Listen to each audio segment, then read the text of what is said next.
Hello everyone, this is Sakshi Vishnoi. Welcome to social school. तो इस video में हम लोग जो हमारी क्लास 12th इकोनॉमिक्स है उसमें जो हमारी बुक है इंडियन इकोनॉमिक डेवलपमेंट, उसमें जो हमारा चैप्टर है रूरल डेवलपमेंट, उसके डिटेल्ड एक्सप्लेनेशन का पार्ट 3 हम लोग देखने वाले हैं। बेसिकली पार्ट 1 और पार्ट 2 में हम लोगों ने जो है चीजें समझी थी, जैसे कि रूरल डेवलपमेंट का मतलब क्या है, प्रोसेस क्या है रूरल डेवलपमेंट की, रूरल क्रेडिट या रूरल बैंकिंग की क्या जरूरत है, एग्रीकल्चरल मार्केटिंग सिस्टम क्या है, व्हाट आर दी डाइवर्स या फिर हम बोलें कि एमर्जिंग जो है मार्केटिंग सिस्टम्स क्या क्या हैं। ये सारी चीजें हम लोगों ने पार्ट 1 और पार्ट 2 में कंप्लीट कर ली है। नाउ इस पार्ट में, दैट इज पार्ट 3 में, हम कुछ आगे की जो फर्दर चीजें हैं वो देखने वाले हैं एंड स्टार्ट करेंगे with our topic that is diversification of agricultural activities. Basically देखो, डाइवर्सिफिकेशन ऑफ एग्रीकल्चरल एक्टिविटीज का मतलब क्या होता है। सबसे पहले इसमें समझते हैं कि डाइवर्सिफिकेशन का मतलब क्या है। डाइवर्सिफिकेशन का मतलब है, फॉर एन एग्जाम्पल, जैसे कि आप जो है आपके फ्यूचर का आप लोगों ने सोच के रखा है कि मुझे इन फ्यूचर जो है ये करना है, ठीक है। For an example you have that goal कि आपको यूपीएससी करना है, ठीक है। आप जो है यूपीएससी का जो है प्रिपरेशन करोगे, उसका एग्जाम दोगे, you want to be an IAS और एन आईपीएस और एनी अदर ऑफिशियल, ठीक है। सो ये आपका जो है क्या है, एक गोल है and you are very much stick to that मुझे वही करना है। लेकिन थोड़ा बहुत आपने पढ़ा लिखा, इधर उधर आपको लगा कि यार we can have more options, ठीक है। तो आपने बोला कि ठीक है यूपीएससी तो इट्स फाइन, हम लोग करेंगे ही, लेकिन उसके apart we can go for banking also, we can go for somewhere in the corporate world also. हम एमबीए कर जो है कोई अच्छी कॉलेज में वैसे भी जा सकते हैं, ठीक है। तो आपने क्या किया है कि आपकी जो है ना थिंकिंग को थोड़ा सा डाइवर्सिफाई किया है कि सिर्फ एक जगह जरूरी नहीं है, but there can be multiple things, ठीक है। वही है आपका डाइवर्सिफिकेशन का मतलब। And diversification of agricultural activities का मतलब क्या है कि सिर्फ और सिर्फ एक चीज पर स्टिक नहीं है, बल्कि मल्टीपल जो है ऑप्शंस एंड मल्टीपल हमारे पास में एवेन्यूज है। नाउ ये जो डाइवर्सिफिकेशन है ये कैसे हो सकता है और क्या मल्टीपल चीजें हैं, क्या मल्टीपल एवेन्यूज हैं, उन्हें हम लोग समझने वाले हैं, ठीक है। तो चलिए देखते हैं, सबसे पहले इसका मीनिंग देखते हैं। तो agricultural diversification refers to either a change in cropping pattern or the farmers opting for other non-farming options like poultry farming, animal husbandry, etc. ठीक है, डाइवर्सिफाई कर रहे हो आप, ठीक है। इन दी सेंस जो आपका अभी तक का पैटर्न था वो तो ठीक है, लेकिन उससे हटकर कुछ अलग पैटर्न पर अब आप जो है चलने वाले हो, ठीक है। फॉर एन एग्जाम्पल मान लो एक फार्मर है, वो फार्मर जो है वो प्रोडक्शन करता है ऑफ वीट, ठीक है। ये हमेशा का है, वो जो फार्मर है वो वीट का ही प्रोडक्शन करता है, ठीक है। लेकिन इस बार उसने अपना जो है ना इस प्रोडक्शन को थोड़ा डाइवर्सिफाई किया एंड उसने इस वीट से चेंज किया। उसने बोला कि ठीक है वीट हम सो करेंगे, लेकिन सिर्फ और सिर्फ वीट सो नहीं करेंगे, इसके साथ में इसने बोला हम राइस भी सो करेंगे, ठीक है। तो this is diversification, all right, कि कुछ जो है न्यू चीजें लाना, कुछ जो है पहले से थोड़ा अलग करना चीजों को, ठीक है। अब ये जो एक एग्जाम्पल था, दिस इज बेसिकली कि फार्म प्रोडक्शन में ही, ठीक है, या जो क्रॉपिंग पैटर्न है उसमें डाइवर्सिफिकेशन। इसके अपार्ट एक और जो है टाइप ऑफ डाइवर्सिफिकेशन हमें एग्रीकल्चरल में ही देखने को मिलता है, that is non farming options पर जाना। ये तो हो गए फार्मिंग, इनके अपार्ट नॉन फार्मिंग ऑप्शंस भी होते हैं। तो नॉन फार्मिंग ऑप्शंस को ऑप्ट करना is also a part of diversification. जो आपके नॉन फार्मिंग ऑप्शंस है ना, उन पर हम लोग डिटेल में बात करेंगे और अलग अलग ऑप्शंस को भी समझेंगे, ठीक है। So this practice allows farmers to expand the production which helps generate a higher level of income. Diversification करना क्यों है, क्योंकि इसकी वजह से जो है फार्मर्स के पास में एक एक्सपांशन का स्कोप है, प्लस वो हायर लेवल ऑफ इनकम भी अर्न कर सकते हैं। मैं बहुत ज्यादा एट प्रेजेंट डीप में नहीं जा रही हूँ, बिकॉज धीरे धीरे चीजें अनफोल्ड होगी, तो इसीलिए जो है थोड़ा सा पेशेंस बनाए रखो कि कैसे इनकम बढ़ेगी, उस चीज को हम प्रॉपरली समझेंगे, ठीक है, एक एक एग्जाम्पल के साथ में समझेंगे। Now what are the reasons of diversification? क्यों हम डाइवर्सिफिकेशन की बात कर रहे हैं या क्यों जो है डाइवर्सिफिकेशन होना चाहिए। तो there is greater risk in depending exclusively on farming for livelihood. बहुत ही क्लियर चीज है ये, तो सिर्फ और सिर्फ जो है फार्मिंग पर ही जो है डिपेंडेंट होना बहुत रिस्की काम हो जाता है। अगर फार्मिंग के अलावा एक जो है पर्सन के पास में नॉन फार्म एवेन्यूज भी ओपन है, तो फॉर एन एग्जाम्पल मान लो because of any of the climatic condition farming किसी ईयर में ना भी हो पाए, तो ये जो नॉन फार्म एरियाज है इससे इस पर्सन की जो है कुछ ना कुछ इनकम हो सकेगी। ठीक है, तो नॉन फार्मिंग जो है ना एवेन्यूज को ओपन रखना is very important to provide productive livelihood options to rural people. ठीक है, रूरल पीपल में स्टूडेंट्स आपके पास में बिग फार्मर्स भी हैं, स्मॉल फार्मर्स भी हैं, मार्जिनल फार्मर्स भी हैं, लैंडलेस लेबरर्स भी हैं। ठीक है, अब जो बिग होते हैं ना वो तो कम है प्रपोर्शन में एंड स्मॉल मार्जिनल लैंडलेस ज्यादा है, तो इन लोगों की जो है ना इनकम बहुत ज्यादा तो कोई हो नहीं पाती है। ठीक है, तो इसलिए जो है उनके लिए क्या हो रहा है और ज्यादा प्रोडक्टिव ऑप्शंस खुल रहे हैं जिससे कि उनकी अर्निंग बढ़ सकेगी। ठीक है, उनकी जो इनकम लेवल्स है ना दैट कैन राइज, जो कि यहाँ पर अभी मैंने बोला कि हायर लेवल ऑफ इनकम्स हो सकती है। ठीक है, तो इनकम लेवल जो है वो राइज हो सकती है with the help of diversification. ठीक है, now what are the benefits of diversification, अब रीजंस क्यों है उसी से जो है इसके बेनिफिट्स बन जाएंगे। To give supplementary gainful employment, जो आप काम कर रहे हो वो तो ठीक है लेकिन उसके अपार्ट आपको जो है कोई और जो है प्रॉपर क्या मिल रहा है, एम्प्लॉयमेंट ऑप्शंस मिल रहे हैं आपके पास में, या एक जो है रूरल पर्सन के पास में क्या है थोड़ा सा अश्योरेंस है कि हाँ अगर वो इधर नहीं तो इधर तो एम्प्लॉयड है। ठीक है, then to enable them to earn higher levels of income. ठीक है, हायर लेवल्स ऑफ इनकम जो है वो अर्न की जा सकती है। ठीक, and to enable rural people to overcome poverty and other troubles. इन दोनों पर मैंने अभी बहुत ज्यादा आपको एक्सप्लेन नहीं किया है, रीजन बीइंग कि मैंने थोड़ा सा रोक के तो रखा है, आप लोगों के साथ में बुरा तो हो रहा है लेकिन अभी यहाँ पर समझ में आ जाएगा। ठीक है, इसके बाद वाली जो स्लाइड है ना उसमें समझ में आ जाएगा कि इनकम कैसे बढ़ेगी, प्रॉपरली अच्छे से समझ में आ जाएगी कि इनकम कैसे बढ़ सकती है डाइवर्सिफिकेशन की हेल्प से। देखो अब डाइवर्सिफिकेशन दो एस्पेक्ट से हो सकते हैं, स्टार्टिंग में ही हमने देखा ना, एक तो कि आप जो है मतलब एक जो फार्मर है वो क्रॉपिंग पैटर्न को चेंज कर रहा है या फिर नॉन फार्म एरियाज में जो है इंडल्ज हो रहा है, तो यही दो एस्पेक्ट्स जो है वो हमें यहाँ पर लिखने हैं अपने डाइवर्सिफिकेशन में। तो diversification of crop production that is change in cropping pattern, और डाइवर्सिफिकेशन ऑफ प्रोडक्टिव एक्टिविटीज। ठीक है, इसका मतलब क्या है कि shift of workforce from agriculture to other allied activities and non agricultural sector. ये दोनों चीजें याद रखना, इनको अगर आप ऐसे ही लिख कर आओगे, क्वेश्चन अगर आता है और अगर आप ऐसे ही लिख कर आओगे तो आपका आंसर थोड़ा ज्यादा अच्छा लगेगा।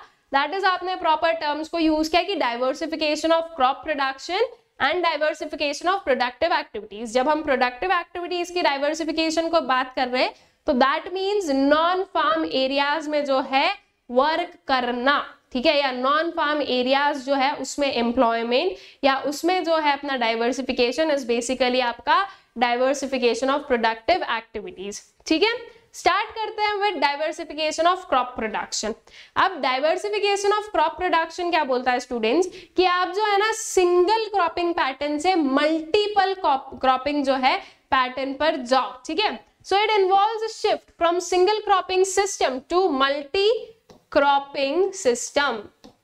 ये आगे का पता नहीं कहां गायब हो गया। ठीक है, तो it is basically shift from single cropping system to multiple cropping system. Now इसका प्रॉपर एग्जाम्पल लेते हैं। ठीक है, मान लो ये एक जो है फार्म लैंड है।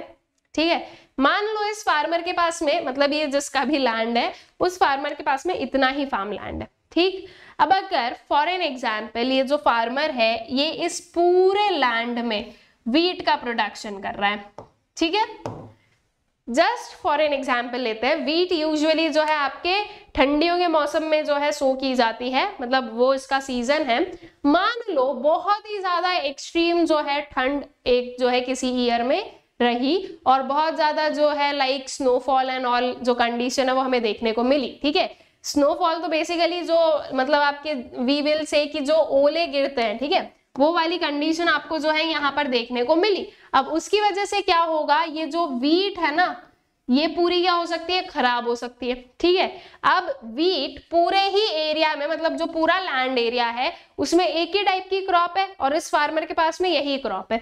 मान लो जो क्लाइमेटिक कंडीशंस बनी है वो वीट के प्रोडक्शन के लिए बिल्कुल भी सही नहीं है, तो यहाँ पर लगी हुई पूरी फसल जो है वो क्या हो जाएगी, खराब हो जाएगी और इस फार्मर के पास में जो है कोई भी काइंड ऑफ इनकम नहीं हो पाएगी। ठीक, अब फॉर एग्जाम्पल मानो कि यहाँ पर हम बोल रहे हैं डाइवर्सिफिकेशन की बात, ठीक है, तो हम डाइवर्सिफिकेशन की जब बोल रहे हैं तो जो है क्रॉपिंग सिस्टम में चेंज की बोल रहे हैं, तो इसका मतलब क्या है, इसका मतलब हम ये बोल रहे हैं कि आप एक प्रोडक्ट की जगह पर अलग अलग 2-3 जो है क्रॉप्स को क्या करो, यहाँ पर आप लोग सो करो, ठीक है।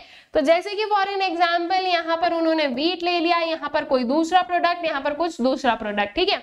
अब कंडीशंस खराब हुई, क्लाइमेटिक कंडीशंस खराब हुई, व्हीट तो हो गई आपकी खराब, इससे कुछ नहीं मिला, लेकिन जो आपका ये वाला पर्टिकुलर लाइक ग्रेन था या ये जो पर्टिकुलर हमारा प्रोड्यूस था वो थोड़ा सा जो है रेजिस्टेंट है, मतलब कि वो इसको जो है इग्नोर कर सकता है इस कंडीशन को, क्लाइमेटिक कंडीशन को, और यहां से जो है आपको आउटपुट मिल गया, ठीक है।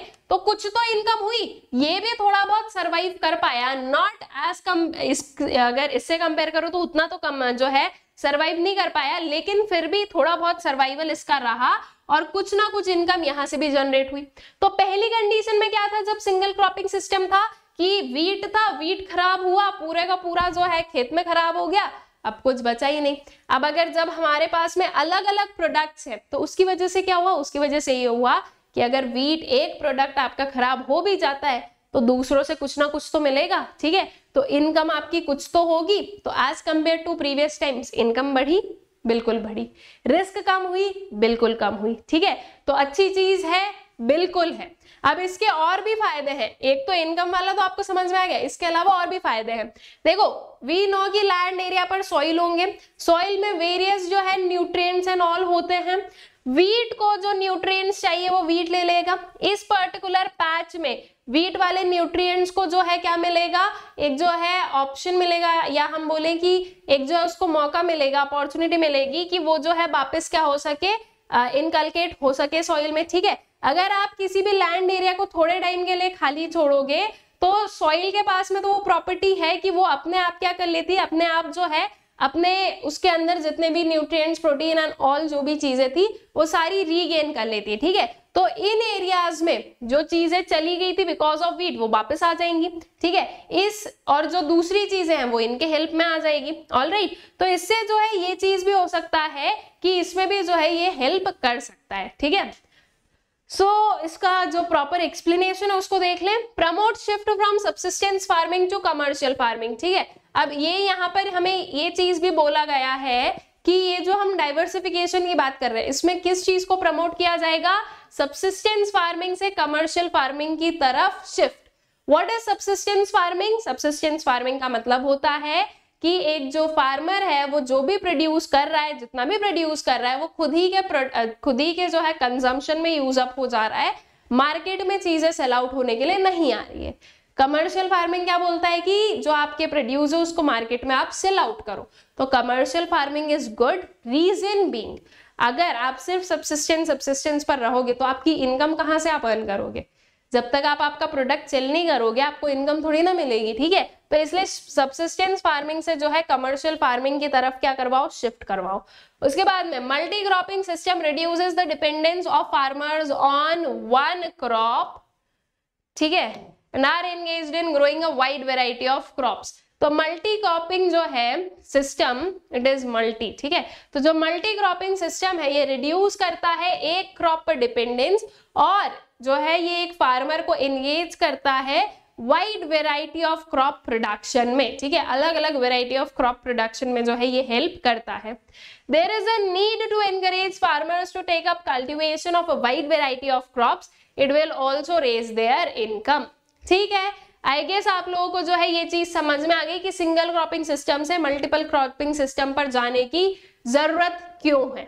उसके बाद में जो सेकेंड टाइप ऑफ डाइवर्सिफिकेशन है that is what, diversification of productive activities which is basically farm जो है आपका फार्म एक्टिविटीज से नॉन फार्म एक्टिविटीज की साइड पर शिफ्ट, ठीक है।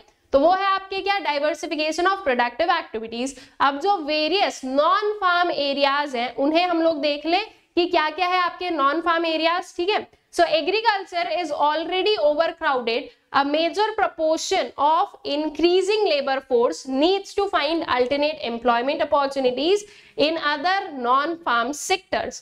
ऑलरेडी वी नो कि एग्रीकल्चर सेक्टर क्या है, ओवर क्राउडेड है। एग्रीकल्चर सेक्टर जितने लोगों को एम्प्लॉय कर सकता है उससे ज्यादा लोग जो है एग्रीकल्चर सेक्टर पर बेस्ड हैं। तो ये ओवर क्राउडनेस की वजह से भी या ओवर बर्डन की वजह से भी जो है हमें अपना एग्रीकल्चर सेक्टर ग्रो होते हुए नहीं दिख पा रहा है और वो ग्रो नहीं कर पा रहा है। तो इसके लिए क्या करो, एग्रीकल्चर सेक्टर से जो बर्डन है उसको थोड़ा कम करो, ठीक है। जो लोग हैं उन्हें कुछ नॉन फार्म एरियाज में एम्प्लॉयमेंट की जरूरत है या उसमें एम्प्लॉय होने की जरूरत है, जिसकी हेल्प से एक तो पहली चीज एग्रीकल्चर सेक्टर पर से जो बर्डन है वो कम हो जाएगा, दूसरा लोगों को अल्टरनेटिव जो है एम्प्लॉयमेंट के जो है वेज मिल जाएंगे तो उनकी जो है इनकम हो सकेगी, तीसरा अब जो एग्रीकल्चर सेक्टर पर बेस्ड है, जब ओवरबर्डन कम होगा तो जो एग्रीकल्चर पर ही बेस्ड है उनकी इनकम बढ़ेगी ना, तो ये सभी के लिए क्या है, ओवरऑल ये चीज बहुत ही अच्छी रहेगी, ठीक है। तो इसीलिए जो है हम लोग diversification of non farm areas या नॉन फार्म एक्टिविटीज की बात करते हैं। नाउ ये जो वेरियस एक्टिविटीज है उनको भी हम लोग देखेंगे, ठीक है। So it would provide alternative avenues of sustainable livelihood and would raise the level of income, ठीक है। What are the non-farm areas? So these are 5 non-farm employment या non-farm areas जिसे हमें पढ़ना है। Sorry, they are animal husbandry, dairying, fisheries, horticulture and information technology, ठीक है। One by one हम इन सभी को देख लेते हैं, इन सभी का मतलब समझ लेते हैं और ये कैसे जो है फार्मर्स को या लोगों को, ठीक है, जरूरी नहीं कि फार्मर्स को ही, ओवरऑल हम बोले तो ये कैसे जो है लोगों को एक एम्प्लॉयमेंट प्रोवाइड कर रहा है उस चीज को हम लोग समझ लेते हैं, ठीक है। Starting with animal husbandry. Animal husbandry का मतलब क्या है, इसे हम लोग लाइफ स्टॉक फार्मिंग भी कहते हैं, अल्टरनेट नेम याद रखना, एनिमल हस्बेंड्री या फिर life stock farming is that branch of agriculture which is concerned with the breeding, rearing and caring of farm animals, ठीक है। ये वो ब्रांच है जो कि बेसिकली किससे बेस्ड है या किस पर बेस्ड है, तो that is based on animals, उसी से उसका नाम रख दिया, दैट इज एनिमल हस्बेंड्री, ठीक है। लाइफ स्टॉक फार्मिंग, ठीक है, लाइव इन द सेंस जो जीवित है, ठीक है, तो जीवित स्टॉक की फार्मिंग जो है दैट इज बेसिकली आपका लाइफ स्टॉक फार्मिंग। ये क्यों किया जाता है या इसका क्या फायदा है, तो ये जो ब्रीडिंग, रेयरिंग, केयरिंग, ठीक है, ये क्यों किया जाएगा किसी भी एनिमल का, क्योंकि उससे जो है लोगों को प्रोडक्ट्स मिलेंगे, जैसे कि फॉर एन एग्जांपल शिप से जो है आपको क्या मिलेगा, वूल मिलेगा, ठीक है। तो इट इज व्हाट कि जो भी जिन लोगों को भी लाइक एनिमल हस्बेंड्री और इन सब में है, फॉर एन एग्जांपल किसी पर्सन ने जो है शीप को क्या किया है, उनकी जो है केयरिंग, रेयरिंग सब चल रहा है, तो अब उससे जो आउटपुट मिलेगा वो उनके लिए क्या हुआ, रेवेन्यू का सोर्स हुआ, ठीक है। उसके अपार्ट जो है मीट या जो है एग्स या और भी जो वेरियस प्रोडक्ट्स होते हैं उनके लिए, उन प्रोडक्ट्स को पाने के लिए जो है एनिमल हस्बेंड्री, हम ये बोले कि एनिमल का जो स्टॉक है वो मेंटेन करके रखा जाता है, उनका ध्यान रखना, उनका जो है पालन पोषण करना, ये सब कुछ किया जाता है, जिसकी हेल्प से एट द एंड जो है वो एनिमल्स जो है लोगों को आउटपुट प्रोवाइड करते हैं जिससे कि इनकम अर्न की जा सकती है, ठीक है। So under livestock farming cattles, goats, fowls, duck, goose, etc. are the widely held species. India owns one of the largest livestock population in the world, ठीक है। इंडिया के पास में जो है ना one of the largest, ठीक है, मतलब कि largest में से एक जो है, एक कंट्री कौन सी है, इंडिया है, ठीक है, कि इंडिया के पास में जो है बहुत ही जो है लाइक बहुत ही वास्ट पॉपुलेशन है लाइवस्टॉक की, ठीक है। Livestock sector provides alternative livelihood options to over 70 million small and marginal farmers, including landless laborers, ठीक है। नंबर्स देख सकते हैं हम 70 मिलियंस, जो कि बहुत ही हाई है और जो कि हमें ये शो कर रहा है कि yes this is what successful thing, और इससे जो है इनकम अर्न की जा सकती है। A significant number of women also find employment in the livestock sector, ठीक है। बहुत सारी विमेन को भी जो है इसमें क्या मिलता है, इसमें जो है एम्प्लॉयमेंट मिल जाता है, ठीक है, उनके लिए भी जो है एम्प्लॉयमेंट अपॉर्चुनिटीज उन्हें यहाँ पर मिल जाती है। So in India poultry accounts for the largest share of 58%, followed by others that is camels, asses, horses, ponies and mules, ठीक है। पोल्ट्रीज इज बेसिकली जो बर्ड्स की रियरिंग एंड ऑल है, ठीक है। जैसे कि आपका hen and all राइट, वो जो है इसका पार्ट होगा। तो 78% जो पोल्ट्री का है और बाकी का जो है वो आपके बाकी के जो एनिमल्स हैं उनका शेयर है, ठीक है। तो दिस इज बेसिकली आपका animal husbandry, which is I guess आप लोगों को क्लियर है। Then comes dairying. Dairying is what, कि जो डेयरी प्रोडक्ट्स प्रोवाइड करने वाले एनिमल्स हैं, ठीक, उन्हें उनकी जो है ये सब कुछ करना, रेयरिंग, केयरिंग, ये सारी चीजें। अब आप लोग बोलोगे मैम ये भी तो हमारा एनिमल हस्बेंड्री में आ सकता है तो वो भी लाइफ स्टॉक ही है, तो वो भी एनिमल ही। तो यस इट कैन बी, ठीक है, हम बिल्कुल बोल सकते हैं कि हाँ dairying is a part of animal husbandry. लेकिन उसको जो है एक अलग जो है डिसिप्लिन इसलिए बना दिया गया है बिकॉज डेयरी जो है या डेयरिंग जो है वो अपने आप में ही एक बहुत ही वास्ट जो है सेक्टर बन चुका है। तो अगर उसको हम लाइव एनिमल हस्बेंड्री में ले ले तो फिर एनिमल हस्बेंड्री का 90% तो इसी का ही आ जाएगा। इसलिए क्या किया, कंफ्यूजन नहीं करना है, दोनों को अलग अलग कर दिया, ठीक है, एक एनिमल हस्बेंड्री बना दिया, एक डेयरिंग बना दिया, ठीक है। So dairying is that branch of agriculture which involves breeding, raising and utilization of dairy animals for the production of milk and the various dairy products processed from it, ठीक है। तो मिल्क और milk से जो और भी related products बनते हैं जो उससे और प्रोसेस किए जा सकते हैं उन सबको हम क्या बोलते हैं, डेयरी प्रोडक्ट्स बोलते हैं। और उनसे रिलेटेड जो एनिमल्स हैं उनका रेजिंग, ब्रीडिंग, ठीक है, यूटिलाइजेशन, ये आपका जो है डेयरिंग का पार्ट बनेगा। So dairying is the business of producing, storing and distributing milk and its product, ठीक है। तो इट इज बेसिकली मिल्क और उसके प्रोडक्ट से रिलेटेड वाला जो आपका सेक्टर है that is dairy sector. Due to the successful implementation of operation flood, India ranks first in the world in milk production. Operation flood क्या है इसको हम लोग अभी पढ़ रहे हैं, ठीक है। तो ऑपरेशन फ्लड का जो सक्सेसफुल इम्प्लीमेंटेशन है इसकी वजह से आज जो है इंडिया टॉप रैंक पर है इन द मिल्क प्रोडक्शन, ठीक है। Now what is operation flood, समझ में तो हमें आ ही गया है। Operation flood is basically related to आपके मिल्क प्रोडक्शन से रिलेटेड वाला जो आपका ऑपरेशन या वी कैन से कि मिल्क प्रोडक्शन से रिलेटेड वाला जो पूरा सिनेरियो रहेगा। सो ऑपरेशन फ्लड की बात की जाए तो इसे हम लोग व्हाइट रेवोल्यूशन भी बोलते हैं। ग्रीन रेवोल्यूशन के बारे में आप लोग ऑलरेडी पढ़ चुके हो, अब जो है थोड़ा सा व्हाइट रेवोल्यूशन के बारे में पढ़ते हैं, ठीक है। तो व्हाइट ही रेवोल्यूशन का other name is what, operation flood was started by National Dairy Development Board, that is NDDB, in 1970 under the expert guidelines of then chairman Dr. Wallace Cullen, ठीक है। चेयरमैन का नाम, कब सेटअप हुआ, क्या कैसे setup हुआ, ये कुछ जो फैक्चुअल चीजें ये थोड़ी सी हमें पता होना चाहिए। कभी कभी डायरेक्टली क्वेश्चन बिल्कुल आ सकता है कि व्हाइट रेवोल्यूशन को एक्सप्लेन करो या फिर ऑपरेशन फ्लड को एक्सप्लेन करो। अब अगर आपके पास में क्वेश्चन आ जाए और अगर आप ये चीजों को मेंशन नहीं करोगे तो फिर आपका आंसर अपने आप ही क्या हो जाएगा, इनकम्प्लीट हो जाएगा, ठीक है। आप बाकी भले ही कितना एक्सप्लेन कर दो लेकिन अगर आपने ये नाम ही नहीं लिखा, ये ईयर नहीं लिखा, तो फिर कहीं ना कहीं जो है आपके मार्क्स बिल्कुल कटेंगे, ठीक है। तो इसके लिए जो है इन्हें याद रखना है। Under the operation flood system, all the farmers pool their milk, their milk produced according to different grades, and same is processed and marketed to urban centers through cooperatives. The farmers are assured of fair price and income.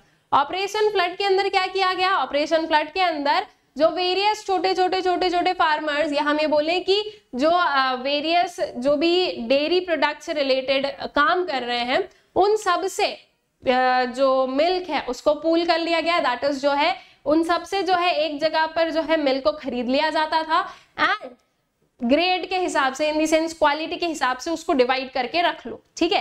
Then उसके बाद में जो है ये फिर further जो है आगे पहुंचाया जाएगा। वेरियस कोऑपरेटिव्स जो हैं वो सारी इन सब में इन्वॉल्व हैं और फिर फाइनली जो है आपको मिल्क प्रोडक्ट जो है वो मिलेंगे। जैसे कि फॉर एन एग्जाम्पल आज आप जाओ मार्केट में मिल्क को खरीदने, ठीक है, जैसे कि अमूल हो गया या और भी जो वेरियस आपके पास में वेरियस ब्रांड्स हैं जो कि मिल्क प्रोवाइड करते हैं। तो अगर आप लोग देखोगे तो मिल्क के जो पैकेट्स आते हैं ना स्टूडेंट्स, उसमें अलग अलग वेराइटी आती है। एक आती है कि फुल क्रीम्ड, एक आती है कि जिसमें क्रीम्ड नहीं है, ठीक है, फिर एक कोई मिडिल ग्रेड वाली। तो इसी मैनर में ये जो वेरियस फार्मर्स हैं हर एक जो आपके ये होता है ना मिल्क प्रोड्यूसिंग एनिमल्स होते हैं, सबका एक क्वालिटी का मिल्क हो ये जरूरी नहीं है, और जरूरी क्या नहीं है, होता भी नहीं है, ठीक है। अलग अलग क्वालिटी के मिल्क होते हैं, किसी किसी के जो है मिल्क में बहुत ज्यादा क्रीम मिलता है, किसी किसी के मिल्क में क्रीम नहीं मिलता है। तो ये जो वेराइटी है या ये जो क्वालिटी है ये ओरिजिनेट जहां से हो रही है वहीं से उसमें जो है डिफरेंशिएशन है। सो अकॉर्डिंगली फिर जो है उस ग्रेड के हिसाब से, उस क्वालिटी के हिसाब से चीजों को डिवाइड करके और क्वालिटी के हिसाब से फार्मर्स को उनका पैसा या उसका जो है रिटर्न प्रोवाइड करके जो है इनसे मिल्क एंड ऑल खरीदा जाता था, ठीक है, इन ऑपरेशन फ्लड। अब इसमें देखो कितनी अच्छी चीज हो गई, ये जो फार्मर्स है, जो स्मॉल स्मॉल फार्मर्स हैं, इन्हें ऐसे तो कोई जो है ना मतलब ऐसे तो कोई प्रॉपर जगह नहीं मिलती जहां पर वो अपने प्रोडक्ट्स को सेल आउट कर पाए, ठीक है। लेकिन बिकॉज ऑफ ऑपरेशन फ्लड इनके पास में प्रॉपर जो है वो हो गया कि हाँ अब जो है वो एक जगह पर अपने प्रोडक्ट्स को सेल आउट भी कर सकते हैं और उन्हें उनकी सही जो है इनकम भी मिल सकती है। तो ये सभी के लिए अच्छा रहा, इन फार्मर्स के लिए भी प्लस इंडिया के कंज्यूमर्स के लिए भी, क्योंकि अब हमारे पास में डेयरी प्रोडक्ट जो है वो अबंडेंस में आ गए, ठीक है, एडिक्वेट जो है प्रपोर्शन में हमें मिल गए। Then Gujarat state is held as the success story in the efficient implementation of milk cooperatives, which has been followed by many states. ठीक है? Then आता है fisheries. Fisheries is basically what? Fish और उसी से fisheries, ठीक है। Fish जो है वो वेरियस जो है चीजों में काम आती है, जैसे कि बहुत सारी मेडिसिन एंड ऑल बनाने में जो है फिशेस एंड ऑल जो है वो यूज होती हैं। उसके अपार्ट लोग जो है डायरेक्टली कंज्यूम भी करते हैं एज अ मीट हम बोल सकते हैं। तो फिशरीज का या फिश का भी जो है वेरियस जो है यूसेज है। तो अकॉर्डिंगली बहुत सारे जो लोग हैं वो फिशरीज वाले जो है सेक्शन में भी एम्प्लॉयड हैं, ठीक है। So fisheries refer to the occupation devoted to the catching, processing और selling of fish and other aquatic animals, ठीक है। अब fisheries नाम है, मेजर कंपोनेंट इसमें फिश ही है, लेकिन उसके अपार्ट और भी जो भी एक्वेटिक एनिमल्स हैं वो भी इसका पार्ट बनेंगे। So in India, progressive increase in budgetary allocations and introduction of new technologies in fisheries and aquaculture, The development of fisheries has come a long way. तो इंडिया में जो है फिशरीज में काफी कुछ जो है इन्वेस्टमेंट ऑल किया गया, टेक्नोलॉजीज वगैरह जो है, डेवलपमेंट वगैरह जो है इसके लिए ध्यान दिया गया, और जो है प्रीवियस टाइम से अभी जो है ये अच्छी कंडीशन में है और अच्छा जो है ऑक्यूपेशन है as compare to previous times, ठीक है। प्रीवियस टाइम से हम बोल रहे हैं कि पहले ये जैसा था उससे आज इसकी कंडीशन अच्छी है। कुछ इंपॉर्टेंट पॉइंट्स देखें अगर हम फिशरीज के बारे में या फिशिंग के बारे में, तो जो फिशिंग कम्युनिटी होती है स्टूडेंट्स, वो वाटर बॉडी को वो वाटर बॉडी को जो है मदर मानते हैं। क्यों मानते हैं? सिंपल सी चीज है, यहीं से जो है उन्हें अपने जीने का क्या मिल रहा है, एक जो है सहारा मिल रहा है, या हम बोले कि जो है उन्हें उसकी इनकम मिल रही है, ठीक है। तो ऑब्वियस सी बात है कि जो पर्टिकुलर वाटर बॉडी या जो particular like we can say कि एरिया जहां से वो लोग कुछ अर्न कर पा रहे हैं वो उनके किसके समान है? माँ के समान है, ठीक है। सुप्रीम चीज है, ठीक है। तो वाटर बॉडी जो है that is regarded as mother by the fishing community. Then volume of fish production की अगर हम लोग बात करें तो presently fish production from inland source contributes about 64% to the total fish production, and balance 36% comes from the marine sector that is sea and oceans, ठीक है। तो मेजरली जो फिशरीज या फिशिंग जो हमारा प्रोडक्शन है वो कहाँ से आता है? इनलैंड वाटर से, ठीक है, हमारे ही जो है वाटर बॉडीज से, और फिर बाकी का जो है सीज एंड ओशन से जो है हमें मिलता है। Then share of fishing in GDP में कितना कंट्रीब्यूशन है फिशिंग का? So the total fish production accounts for 0.8% of the total GDP. In India, West Bengal, Andhra Pradesh, Kerala, Gujarat, Maharashtra and Tamil Nadu are major fish producing states. You can see various coastal states, ठीक है। यही ये जो है ये major fish producing क्या है? States हैं, और फिशिंग का जीडीपी में शेयर इट इज 0.8%, बहुत ही कम है, बहुत ही मेयर है।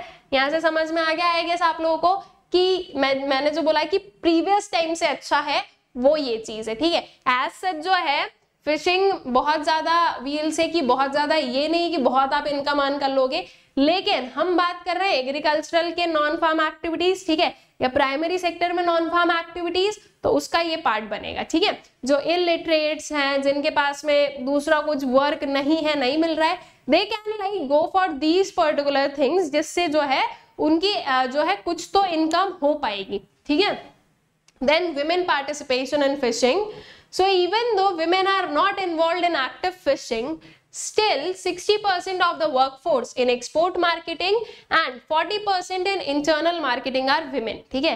तो जो है women बहुत ज्यादा तो इन्वॉल्व नहीं है, लेकिन फिर भी अगर देखा जाए तो एक्सपोर्ट मार्केटिंग में 60% जो वर्कफोर्स है वो विमेन की है, और इंटरनल मार्केटिंग, ठीक है, दैट इज अपनी कंट्री में ही जो सेल आउट एंड ऑल हो रहा है, उसमें 40% is women workforce. There is a need to increase credit facilities in the form of cooperatives and self-help groups, that is SHGs, for fisher women to meet their working capital requirements for marketing. Cooperatives क्या होते हैं, self help groups क्या होते हैं, इन्हें हम लोग already अपना जो है पार्ट 1 में देख चुके हैं, ठीक है। तो आई गेस कि आप लोगों ने इन्हें पढ़ लिया होगा। Then what are the problems which are faced in fishing sector? So a large share of fish worker families are poor. Some of the major problems faced by these communities include, ठीक है। अब आप अगर कभी fish worker को देखोगे तो आपको जो है ना बहुत ज्यादा ऐसे हाई फाई नहीं दिखेंगे, वो यही दिखेगा कि हाँ पुअर लोग हैं, ठीक है। तो वो पुअर क्यों है, क्या रीजन है उसके पीछे का?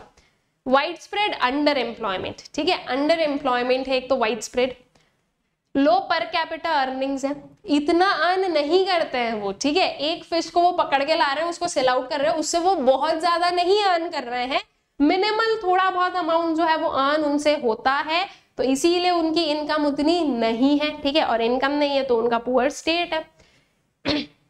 Absence of mobility of labour to other sectors, जो लोग यहाँ पर एम्प्लॉयड है ना फिशिंग सेक्टर में, वो दूसरे सेक्टर में काम करने नहीं जा सकते। क्यों नहीं जा सकते? बिकॉज उनके पास में वो स्किल्स नहीं है। यूजुअली अगर देखा जाए तो जो इलिटरेट्स होंगे ना वो फिशिंग एंड ऑल में है, ठीक है, इन्वॉल्व, तो अब उन्हें और कहीं पर वर्क नहीं मिलेगा, बिकॉज उनके पास में जो है एक तो पहली चीज लिटरेसी नहीं है, उनके पास में स्किल्स वगैरह नहीं है, तो कोई भी उन्हें एम्प्लॉयमेंट नहीं देगा। इसलिए जो है वो कहीं दूसरे एवेन्यूज में जा नहीं सकते, तो उनका अल्टरनेटिव जो है जो अर्निंग है वो नहीं हो पाती है। Then high illiteracy rate and indebtedness, ठीक है, तो ये चीज जो कि मैंने ऑलरेडी कवर कर दी है। All right, so these are various problems which are faced in the fishing और बाय दी फिशिंग कम्युनिटी, ठीक। देन आते हैं नेक्स्ट पर, that is horticulture. Horticulture is basically what, fruits, vegetables, इन सबका जो है ना प्रोडक्शन एंड ऑल करना। अब ये सब कुछ किससे रिलेट करोगे? With the purpose of earning money, ठीक है। तो art, horticulture refers to the science और art of cultivating fruits, vegetables, tuber crops, flowers, medicinal and aromatic plants, spices and plantation crops, ठीक है। तो फ्रूट, वेजिटेबल्स तो मैंने एग्जाम्पल दिया, बाकी ये सारी है, ये क्या है, ये आपके हॉर्टिकल्चर का क्या है, पार्ट है, ठीक है।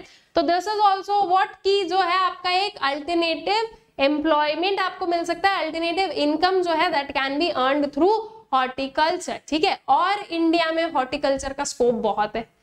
इवन इंडिया में आप लोग देखोगे भी कि बहुत जो है डाइवर्स प्रोड्यूसर्स या डाइवर्स जो है प्रोडक्ट्स आपको मिलते हैं हॉर्टिकल्चर से। रीजन बीइंग दैट इंडिया की जो डाइवर्सिटी है ना वो बहुत है, ठीक है। यहाँ पर आपको हर तरह की सॉइल मिलेगी, हर तरह के रॉक्स मिलेंगे, हर तरह का वेदर मिलेगा। सो अकॉर्डिंगली जो यहाँ की सारी जो नेचुरल चीजें है ना, दे आर वेरी मच जो है in favour of all of these things. इसके लिए जो है इंडिया का हॉर्टिकल्चर में जो है ना बहुत ही वास्ट कवरेज है, ठीक है। India has adopted horticulture as it is blessed with varying climate and soil conditions, ठीक है। इंडिया ने जो है हॉर्टिकल्चर को अडॉप्ट किया क्योंकि इंडिया ब्लेस्ड है जो अलग अलग क्लाइमेट है उससे और जो सॉइल कंडीशंस है उससे, ठीक है। आप ऊपर चले जाओ हिमालयाज में, आपको जो है प्रॉपर ठंड मिलेगी। आप नीचे चले जाओ, ठीक है, केरला और इनमें, यहाँ पर जो है आपको गर्मी भी मिलेगी। आप थोड़े से सेंट्रल एरिया में आओ, आपको यहाँ पर ठंडी और गर्मी दोनों का मिक्सचर मिलेगा। जो आपके लाइक सारे कोस्टल एरियाज है इसमें मॉइस्चर कंटेंट एंड ऑल भी मिल जाएगा आप लोगों को अच्छे से। रेन जो है वो भी प्रॉपर होती है। तो हर एक क्लाइमेट तो है और हर एक क्लाइमेट के हिसाब से आप अलग अलग तरह के जो प्रोडक्ट्स हैं उन्हें क्या कर सकते हो, उन्हें प्रोड्यूस कर सकते हो, ठीक है। It is important sector for potential diversification and value addition in agriculture, ठीक है। एक इंपॉर्टेंट सेक्टर है किसके लिए, एक जो है प्रॉपर एक पोटेंशियल डाइवर्सिफिकेशन के लिए, ठीक है, कि हाँ अगर आप डाइवर्सिफिकेशन कर रहे हो तो कुछ दम वाली बात होनी चाहिए ना, तो दैट इज कि एक पोटेंशियल डाइवर्सिफिकेशन और वैल्यू एडिशन के लिए, ठीक है, कि एग्रीकल्चर जो है उसमें प्रॉपर वैल्यू एडिशन हो रहा है, ठीक है, कि हाँ कुछ जो है बहुत ही अच्छी काम की चीज हो रही है। तो हॉर्टिकल्चर जो है ना वो बहुत ही अच्छा एक एवेन्यू है, बहुत ही अच्छा जो है एक सेक्टर है जहां पर people can like earn more income and एक सस्टेनेबल इनकम जो है वो उन्हें मिल सकती है, ठीक है। अब कुछ इंपॉर्टेंट पॉइंट्स देख लेते हैं about horticulture, starting with the contribution. Horticulture का कंट्रीब्यूशन कितना है किसमें, जीडीपी में। So horticulture sector contributes nearly 1/3 of the value of the agricultural output and 6% of gross domestic product of India. Agricultural output जितना भी हो रहा है उसका 1/3 पार्ट कौन है, किसके वजह से है, दैट इज हॉर्टिकल्चर, ठीक है। तो 1/3 पार्ट सिर्फ और सिर्फ हॉर्टिकल्चर का होना बहुत ही बड़ी बात है। ऑल्सो जीडीपी का 6% जो है वो आपको हॉर्टिकल्चर से मिलता है। Then share in world's production, proper जो अगर हम लोग देखें पूरे वर्ल्ड में कितना प्रोडक्शन है हॉर्टिकल्चर का इंडिया में, तो with production of 74,877 million tons of fruits and 146.554 million tons of vegetables in 2010-11, India is second largest producer of both fruits and vegetables in the world, ठीक है। तो सेकेंड लार्जेस्ट प्रोड्यूसर है, ये numbers अगर आप भूल भी जाओगे तो कोई दिक्कत नहीं है, ये याद रख लेना कि हाँ सेकेंड लार्जेस्ट प्रोड्यूसर है इंडिया किसकी, फ्रूट्स एंड वेजिटेबल्स की, ठीक है। और ये डेटा हम 2010-11 का बता रहे हैं। उसके बाद में इंप्रूवमेंट इन इकोनॉमिक कंडीशन, तो ऑब्वियस सी बात है अगर प्रॉपर आपको जो है सस्टेनेबल एक एम्प्लॉयमेंट अपॉर्चुनिटी मिल जाए तो इकोनॉमिक कंडीशन जो है वो बढ़ेगी या इंप्रूव होगी। अगर इनकम बढ़ रही है तो इकोनॉमिक कंडीशन विल इंप्रूव, ठीक है। So horticulture has improved economic condition of many farmers and has become a means of improving livelihood for many unprivileged classes too, ठीक है। Then great scope for women employment, women employment का भी great scope है, तो अच्छी बात है, जो जेंडर इक्विटी है वो भी मेंटेन हो सकती है। Flower harvesting, nursery maintenance, hybrid seed production and tissue culture, propagation of fruits and flowers and food processing are highly remunerative employment options for women in rural areas, ठीक है। And even कभी आप rural areas को visit करो, आप लोगों को दिखेंगी विमेन जो है ना वो इन सारी चीजों में कहीं ना कहीं जो है ना इन्वॉल्व दिख जाएंगी। तो दैट इज द थिंग कि हाँ विमेन के लिए भी एक अच्छा क्या है, अपॉर्चुनिटी है टू वर्क, ठीक है। देन उसके बाद में नेक्स्ट जो है आपके नॉन फार्म एरिया पर आते हैं, दैट इज इंफॉर्मेशन टेक्नोलॉजी। अब इंफॉर्मेशन टेक्नोलॉजी अभी तक जितना हम लोग पढ़ कर आए ना उससे थोड़ा सा डिफरेंट है, ठीक है। It is basically related to what, आपका टेक्नोलॉजी, ठीक है, and like computers and systems and all this. तो ये क्या है और ये एक जो है एक नॉन फार्म एरिया कैसे बन सकता है या इसका क्या स्कोप है, इस चीज को जो है हम लोग समझ लेते हैं। So information technology refers to that branch of engineering that deals with the use of computer and telecommunications to retrieve and store and transmit information. अब ये जो है ना ये क्या है, ये थोड़ी सी व्हील से कि टेक्निकल वाला जो है आपका एरिया है। यहाँ पर जो भी पर्सन इसमें इन्वॉल्व है उसके पास में जो है स्किल्स होना जरूरी है, उसके पास में जो है इसकी प्रॉपर इंफॉर्मेशन होना जरूरी है, ठीक है। The person needs to be like जो है आपका लिटरेट, एजुकेटेड, ठीक है, और स्पेसिफिकली उसे ऑपरेट करते आना चाहिए ये सब।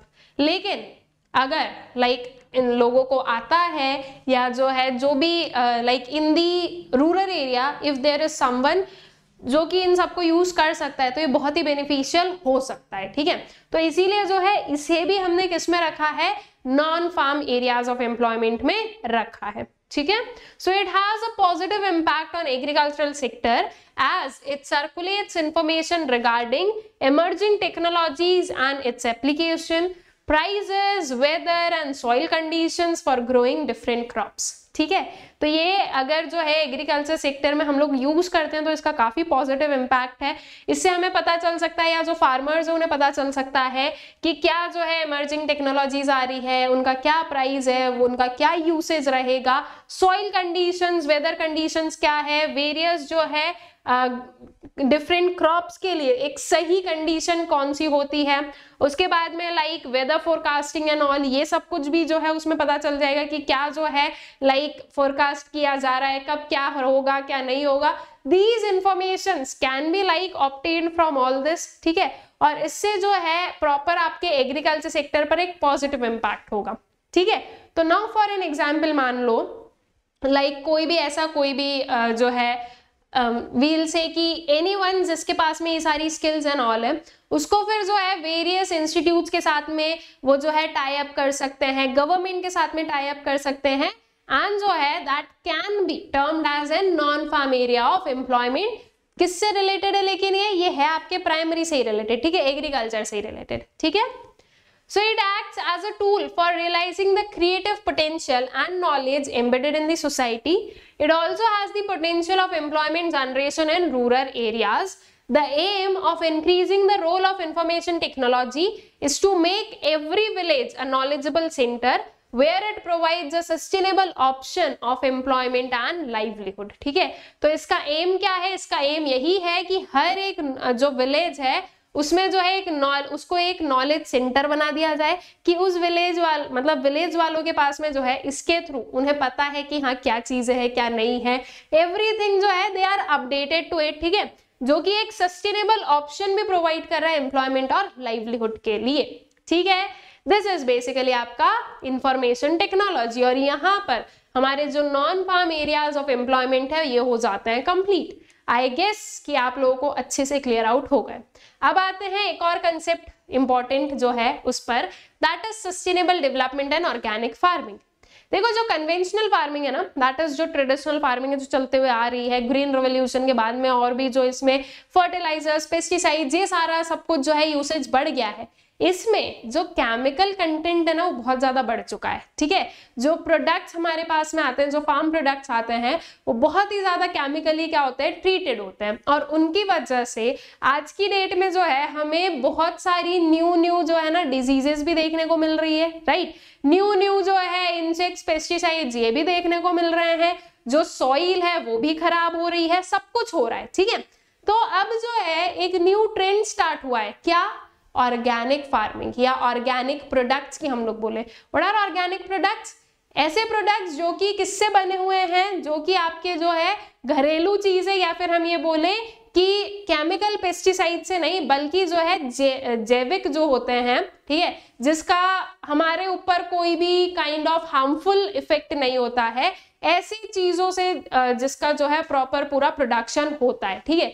जैसे कि फॉर एन एग्जांपल आप कोई पेस्टिसाइड यूज कर रहे हो या आप कोई फर्टिलाइजर यूज कर रहे हो, ऑर्गेनिक फार्मिंग में वी कैन से कि आप जो है बायोफ्यूल्स या ग्रीन फ्यूल्स का, फ्यूल्स बोल रही हूँ सॉरी, ग्रीन फर्टिलाइजर्स का, ग्रीन पेस्टिसाइड्स का यूज करें, ठीक है, नीम पेस्टिसाइड का यूज कर लिया, यह आपके ऑर्गेनिक फार्मिंग के पार्ट है, ठीक है।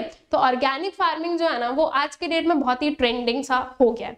तो ऑर्गेनिक फार्मिंग भी एक सस्टेनेबल जो है आपको सस्टेनेबल डेवलपमेंट का ये एक पार्ट बिल्कुल रहेगा। सस्टेनेबल डेवलपमेंट क्या बोलता है कि जिस क्वालिटी में और जिस क्वांटिटी में हमें इस नेचर के प्रोडक्ट्स मिले हैं, हमें उस क्वालिटी और उस क्वांटिटी में अपने फ्यूचर जो जनरेशन है उसको ये सब कुछ प्रोवाइड करना है, ठीक है, ये बोलता है सस्टेनेबल डेवलपमेंट। अब अगर हम कन्वेंशनल फार्मिंग, ठीक है, जो ऑर्गेनिक नहीं है, जो अभी आप लोग सबसे ज्यादा वाइड स्प्रेड देखते हो उसे हम लोग कन्वेंशनल फार्मिंग बोलते हैं। तो अगर हम लोग कन्वेंशनल फार्मिंग की बात करें तो वो सस्टेनेबल नहीं है। रीजन बीइंग उसमें आप सॉइल को खराब कर रहे हो, ठीक है, उसमें जो है आप प्रॉपर पूरी फूड चेन को खराब कर रहे हो, उसके बाद में सॉइल डिग्रेडेशन तो हो ही रहा है, उसके साथ साथ में वाटर जो है उसमें भी पोल्यूशन हम लोग देख रहे हैं, एयर पोल्यूशन भी देख रहे हैं, तो हर तरह का जो है वो प्रॉब्लम्स हो रही है, ठीक है। तो that is not sustainable development, ठीक है। एंड ऑर्गेनिक फार्मिंग क्या है, ये सस्टेनेबल है, ठीक है, this is sustainable in nature, alright, कि हाँ अगर आप ऑर्गेनिक फार्मिंग के थ्रू जा रहे हो तो that is a good thing. तो ऑर्गेनिक फार्मिंग बहुत ही जो है ना ट्रेंड में है, एंड बहुत सारे फॉरेनर्स हैं जो कि ऑर्गेनिकली प्रोड्यूस फूड्स की डिमांड करते हैं because of increasing health issues, ठीक है। इसका मेजर यही है कि हेल्थ इश्यूज की वजह से जो है बहुत सारे लोग क्या कर रहे हैं आज की डेट में ऑर्गेनिक प्रोडक्ट्स को डिमांड करते हैं, ठीक है। तो जब डिमांड हो रही है तो उस हिसाब से सप्लाई करो, you will get the price. और आज की डेट में तो अगर हम लोग ऑर्गेनिक प्रोडक्ट्स को लेने जाते हैं तो कंपैरेटिवली वो हमें महंगे ही मिलते हैं, ठीक है। अब इसके साथ में वेरियस कुछ जो है लाइक व्हील से प्रॉब्लम्स भी एसोसिएटेड ऑर्गेनिक फार्मिंग के साथ में, तो उन प्रॉब्लम्स को ये देखते हैं क्या है और उनका सोल्यूशन भी देखेंगे, ठीक है, प्लस इसका बेनिफिट भी देखते हैं। So conventional agriculture relies heavily on chemical fertilizers and toxic pesticides etc which enters the food supply, penetrates the water sources, harm the livestock, deplete the soil and devastate natural ecosystem। तो जो conventional agriculture है उसका effect सब पर है, ठीक है, bad effect सब पर है। Efforts have been made to evolve technologies which are eco-friendly and are essential for sustainable development. One such eco-friendly technology is organic farming, ठीक है। तो ये जो आपका ऑर्गेनिक फार्मिंग है ये क्या है, this is eco friendly technique, ठीक है। इट इज अ काइंड, या हम ये बोले कि it is a type of sustainable development की टेक्नोलॉजी, ठीक है। Organic farming is the form of agriculture relies on techniques such as crop rotation, green manure, compost and biological जो है practical method, avoids the use of synthetic chemical fertilizers and genetically modified organism, ठीक है। तो जो organic farming है वो क्या है, वो ऐसा टाइप ऑफ एग्रीकल्चर है जिसमें आप क्या यूज कर रहे हो, आप टेक्निक यूज कर रहे हो जैसे कि क्रॉप रोटेशन। क्रॉप रोटेशन से ये होगा कि आपकी जो सॉइल है वो अपने जो भी लाइक न्यूट्रिएंट्स कंटेंट है वो वापस रीगेन कर पाती है, ठीक है। ग्रीन मैन्योर, कंपोस्ट इन सबको यूज कर रहे हो आप, दैट इज जो है इको फ्रेंडली, या हम ये बोले कि बायो जो आपके पेस्टिसाइड्स फर्टिलाइजर्स है इन्हें हम लोग यूज कर रहे हैं, ठीक है। सिंथेटिक केमिकल फर्टिलाइजर्स का यूसेज नहीं करना है। सिंथेटिक केमिकल फर्टिलाइजर, सिंथेटिक का मतलब जो इंसानों ने बनाया है, ठीक है, एंड केमिकल फर्टिलाइजर, ठीक है। सो organic farming is the process of producing safe and healthy food without leaving any adverse impact on the environment। Organic farming क्या है, ये एक प्रोसेस है जिसके थ्रू आप सेफ और हेल्दी फूड का जो है प्रोडक्शन कर सकते हो और बिना जो है कोई भी एडवर्स इम्पैक्ट इन्वायरमेंट पर पहुंचाए बिना, ठीक है, दैट इज विदाउट जो है leaving any adverse impact on environment. तो अच्छी चीज है ना, इन्वायरमेंट को भी नुकसान नहीं हुआ और हमारी हेल्थ भी अच्छी है। तो organic farming is a good thing and future जो है वो अब ऑर्गेनिक फार्मिंग का है, ठीक है। There is an increasing demand for organically grown food to enhance food safety throughout the world, ठीक है। तो जो है फूड सेफ्टी को एनहांस करने के लिए आज की डेट में जो है ना ऑर्गेनिकली ग्रोन फूड इज जो है डिमांडेड एवरीवेयर, ठीक है, और इसकी डिमांड बढ़ती ही जा रही है। Now what are the benefits related to organic farming? It is economical farming. Economical farming कैसे है, देखो अगर हम लोग तो ऑर्गेनिक फार्मिंग को ना इनिशियली स्टार्ट करने में आपका जो खर्चा है, आपके जो एक्सपेंडिचर्स है दैट विल बी हाई, ठीक है। Initially it will be high, लेकिन जब एक बार आप उस फ्लो में आ जाओगे या जो भी फार्मर इस पे वो कर रहा है एक बार वो फ्लो में आ जाएगा, उसके बाद में जो है ना उसके लिए बहुत ज्यादा ये व्हील से कि बहुत ज्यादा जो है खर्चा उसमें नहीं लगेगा and it will save the money, ठीक है। इसलिए हम इसके क्या बोल रहे हैं, इकोनॉमिकल फार्मिंग बोल रहे हैं, ठीक है, दैट इज इकोनॉमिक फार्मिंग बोल रहे हैं कि ये जो है ये इसमें आपके जो एक्सपेंसेस हैं, जो कॉस्ट है वो कम लगते हैं, बट कब कम लगेंगे, एक टाइम पीरियड के बाद में, इनिशियली हाई लगेंगे, ये याद रखना। Generates income through exports, export से तो आप बहुत भरपूर इनकम जो है जनरेट कर सकते हो ऑर्गेनिक प्रोडक्ट्स में, because organic products are very much like demanded outside, ठीक है। Then provides healthy food, I guess इसको तो एक्सप्लेन करने की जरूरत है ही नहीं, यहाँ पर आप केमिकल्स को यूज नहीं कर रहे हो तो फूड इज हेल्दी, ठीक है। सोर्स ऑफ एम्प्लॉयमेंट है, ये एक डिफरेंट एक अल्टरनेटिव सोर्स ऑफ एम्प्लॉयमेंट है एंड सेफ्टी ऑफ एनवायरमेंट है, बिकॉज हम केमिकल्स एंड ऑल नहीं यूज कर रहे हैं तो एनवायरमेंट जो है वो क्या रहेगा, वो सेफ रहेगा, ठीक है। Then what are challenges before organic farming? सबसे पहला, इट इज लेस पॉपुलर, अभी जो है ना उतना पॉपुलर नहीं हुआ है, सुन रहे हैं, बहुत सुन रहे हैं, आप किसी भी फार्मर के पास में जाना उससे बोलना जैविक खेती क्या होता है वो आपको बता देगा, लेकिन स्टिल लोग जो है उसको इम्प्लीमेंट नहीं कर रहे हैं, क्योंकि अभी जो है ना लोगों को मतलब उन्हें जो है इतना पता भी नहीं है कि कैसे जो है इसमें हम लोग क्या कर सकते हैं, फार्मिंग कर सकते हैं, ये सक्सेसफुल है नहीं है, क्या नहीं है, ये सारी जो है ना दिक्कतें आती है, ठीक है। तो अभी जो है ना लोग मतलब जो फार्मर्स है वो बहुत ज्यादा अपना जो है इसमें शिफ्ट नहीं कर रहे हैं, ठीक है। Then lack of infrastructure and marketing facilities, अभी जो है इंफ्रास्ट्रक्चर भी इतना डेवलप नहीं है ऑर्गेनिक के हिसाब से, कन्वेंशनल फार्मिंग के हिसाब से डेवलप्ड हो गया है थोड़ा बहुत, लेकिन ऑर्गेनिक के हिसाब से फिर जो है इसके हिसाब से आपको अलग जो है स्टोरेज फैसिलिटी बनाओ, ठीक है, अलग जो है चीजों को और करो, तो वो अभी नहीं है।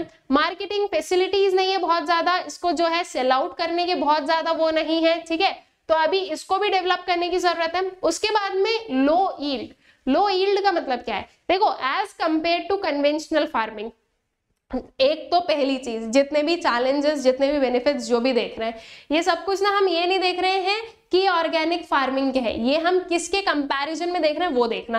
कन्वेंशनल फार्मिंग के कंपैरिजन में लेस पॉपुलर है, लैक ऑफ इंफ्रास्ट्रक्चर है, लो यील्ड है, शॉर्टर फूड लाइफ है और लिमिटेड चॉइस ऑफ क्रॉप्स है, ठीक है, ये कन्वेंशनल फार्मिंग के कंपैरिजन में, ये सारे भी कन्वेंशनल फार्मिंग के कंपैरिजन में, ठीक है। अब आ जाओ किस पर, लो यील्ड पर। लो यील्ड का मतलब क्या होता है, लो यील्ड का मतलब ये स्टूडेंट सबसे पहले तो यील्ड का मतलब समझते हैं, जैसे कि we have 1 hectare of land area, ठीक है, अब 1 हेक्टर ऑफ लैंड एरिया पर आपके जो है कितना प्रोड्यूस हो रहा है वो है उसका यील्ड, ठीक है। As compare to conventional farming, organic farming में आपको लो यील्ड मिलेगा, दैट इज 1 हेक्टर पर अगर मान लो आप कन्वेंशनल फार्मिंग के हिसाब से for an example 1 quintals of जो है फूड ग्रेन को प्रोड्यूस कर लेते हो तो ऑर्गेनिक फार्मिंग में लेस देन 1 रहेगा, ठीक है, this is basically low yield, ठीक है। सो organic farming has a lesser yield in the initial years as compared to the modern agricultural farming. As a result, small and marginal farmers find it difficult to adapt to large scale production, ठीक है, initially लो है, ठीक है, laser yield है, और ये इसीलिए जो है स्मॉल और मार्जिनल फार्मर्स के लिए थोड़ा सा क्या हो जाता है, ऐसी पर्टिकुलर वो चीज हो जाती है कि उन्हें लगता है कि हम जो अभी कर रहे हैं वही बेटर है। रीजन बीइंग, पहले तो जो है इसकी टेक्नोलॉजीज एंड ऑल को अडॉप्ट करने में क्या लगेगा, पैसा लगेगा, ठीक है, उसके बाद में इसमें यील्ड भी कम मिल रहा है, इनिशियल जो है कॉस्ट भी हाई है, तो ये सब कुछ सोचकर ही जो है ना फार्मर्स जो है वो शिफ्ट नहीं हो रहे हैं टू ऑर्गेनिक फार्मिंग, ठीक है। Shorter food life as compare to conventional जो है आपके फूड ग्रेन्स, आपके ऑर्गेनिक फार्मिंग या ऑर्गेनिक प्रोडक्ट्स जो है इनकी जो फूड लाइफ है दैट इज शॉर्टर, ठीक है, जल्दी खराब हो जाएंगे ये। Then limited choice of crops, organically produced crops के लिए भी आपको जो है प्रॉपर सीड्स एंड ऑल चाहिए, प्रॉपर जो है टेक्नोलॉजी एंड ऑल चाहिए, तो अभी जो है ना ऑर्गेनिक प्रोडक्शन या हम ये बोले कि ऑर्गेनिकली प्रोड्यूस्ड जो फूड्स है ना वो हर एक सेगमेंट में नहीं फैले हैं, अभी जो है कुछ लिमिटेड चॉइसेस ही हैं, तो लिमिटेड चॉइसेस की वजह से भी जो है बहुत ज्यादा ऑर्गेनिक फार्मिंग अभी जो है बहुत ज्यादा हाई स्केल पर स्टार्ट नहीं हुआ है, ठीक है, बहुत ही जो है मिनिमल जो है व्हील से स्केल पर ऑर्गेनिक फार्मिंग होती है कंट्री में, ठीक है। ऑल राइट, नाउ आते हैं एवोल्यूशन ऑफ रूरल डेवलपमेंट पर। लास्ट टॉपिक है हमारे चैप्टर का, not of this part but full chapter, पूरा चैप्टर पढ़ लिया, पूरा रूरल डेवलपमेंट पढ़ लिया है। अब क्या चीजें सही हुई, क्या चीजें गलत हुई, क्या और चेंजेस हो सकते थे या किसको कैसे हमें करना चाहिए था, उस चीज को बेसिकली हम लोग देखेंगे इस पर्टिकुलर टॉपिक में, दैट इज एवोल्यूशन ऑफ आपका रूरल डेवलपमेंट, ठीक है। So the rural sector will continue to remain backward until and unless some spectacular changes occur, ठीक है, कुछ spectacular change जब तक occur नहीं होंगे, मतलब कि कुछ जो है ना बहुत ऐसे mesmerizing से बहुत बड़े ऐसे changes occur नहीं होंगे, ठीक है, तब तक जो है रूरल सेक्टर कैसा रहेगा, बैकवर्ड ही रहना है। Some of the changes which need to be taken for development of rural sector are outlined below. क्या चीजों को हम लोग जो है अडॉप्ट कर सकते हैं जिसकी वजह से रूरल सेक्टर जो है वो ग्रो कर सकता है। सबसे पहले स्ट्रेस ऑन डाइवर्सिफिकेशन, डाइवर्सिफिकेशन को तो हमने इसी पार्ट में पढ़ा, कितना अच्छा जो है आपके पास में वेरियस एवेन्यूज है और कितनी अच्छी चीज है डाइवर्सिफिकेशन।